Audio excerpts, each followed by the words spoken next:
make scallop corn. Today here at the Young's house, Gina Young is going to show you all how I make what I call scallop corn. Some of you may call it corn pudding. I just never grew up calling it that. This recipe is so much fun. This is typically what I make around the holidays because growing up, this is what we had every holiday, and I love it, and I know you're going to love it too. Here's what you're going to need. Super interesting ingredients. You're going to need 2 cans of corn that has been well drained. Make sure it's very well drained or your recipe won't turn out right. You're going to need 2 cans of cream corn.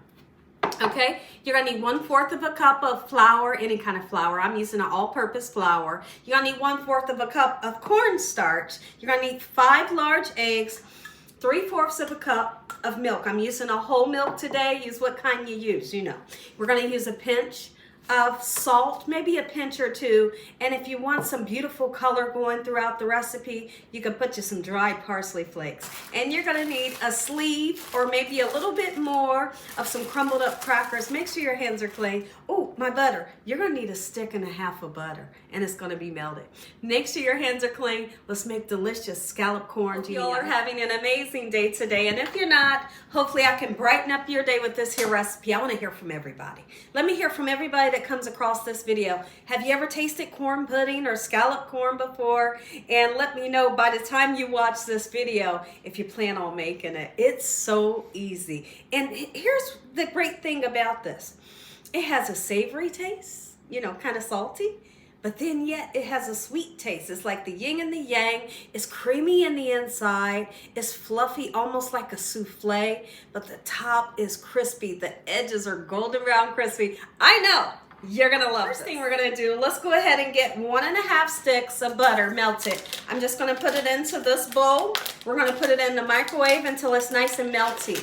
And then we need to let it cool down. Not cool down where it solidifies back up. You know, where it cools down enough and we can put it into our recipe without turning our eggs into scrambled eggs. Go ahead and put this recipe together. This is my favorite holiday recipe side dish ever, but today we're having it today. I think I'm just gonna like fry some chicken and some macaroni, but this is gonna be our side dish today. 2 cans of cream of, I was going to say cream of chicken. 2 cans of cream of corn, okay? Cream style corn. 2 drain cans of regular sweet corn, okay? And then we need to crack 5 large eggs. So let's go ahead and do that. No shells, of course. Many of you all seen me make this before. Maybe I've made it during the holidays. I know some of you have made this with me when I used to go live and we did the live cooking sessions. I made this one time a couple years ago and you all were loving it. Okay, here we go. Perfect. 5 large eggs right in. So this recipe is a recipe that my grandma Seward, on my mom's side, my mom's mom, would make this recipe every Christmas and Thanksgiving, and I couldn't wait to get over to her house and have this and just pile it on. It's everything that your taste buds would love. If you like corn, you're gonna live for this recipe. Okay, so now listen, 3/4 of a cup of just milk, whatever kind of milk, okay? 1 cup of sugar. If you wanna use less, really you can, but that 1 cup, I have found that if you put that 1 cup, it really balances out the saltiness that's in this recipe because a lot of the saltiness comes from the crackers we're gonna put in, and we're going to put a pinch or 2 of salt in here anyways. I'm gonna do 2 pinches. There's 1, okay? And then there's 2, lovely. If you can't use salt, leave it out. Go ahead and put our cornstarch in, 1/4 of a cup. 1/4 of a cup of flour, okay? I'm gonna bring it down here so I can level it off a little bit. Okay, lovely. 1/4 going in, and then we're gonna grab our flour. Go ahead and get 1/4 of a cup of our flour in, and now we can put 1.5 sticks of butter that is cooled down enough to where it's not gonna turn this into scrambled eggs. We're gonna mix everything up. After it's mixed up, we're gonna put 1 sleeve, you can do 1.5 sleeves if you want, of the crumbled crackers. So listen, let me tell you something, those of you that are familiar with me. So I've always told y'all my husband don't know how to cook. I've always told y'all that. But guess what? And I'm not kidding when I tell you this. So my husband's been watching me cook it lately. And I've been showing him how to make a couple things here and there. Maybe, more than a couple things. But I'm going to tell you one thing. He know how to season some meat. You hear me? Listen, he might know how to season meat better than I do. I don't know what he does when he does it. But listen to me. He made some pork chops last night. And I was licking the bone. Like I was doing my best. You know how you take your teeth to try to get all the meat off of the bone? Listen, fried chicken, pork chops, steaks. My husband been getting down in his kitchen. You hear me? And I am so proud of him because y'all know we've been together since 97. And he didn't do a lot of cooking, like at all, like zero cooking. Y'all know that. But he been cooking lately and it's tasting good and I'm loving this. So I'm in the process of teaching him everything that I know.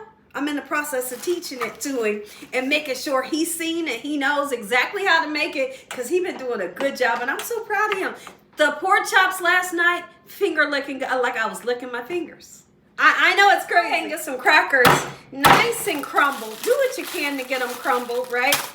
I just don't want this to break on me. You could also put these into like a Ziploc bag and then bang the daylights out of them. Okay, but I'm using 1.5 of these sleeves. Back in the days, I used to turn around, put the crackers inside, and then like when this is almost done, I would put crumbled crackers on the top. But throughout the many years, I found out you don't need to put the crackers on the top. It still gets crispy, so we'll not be putting them on the top.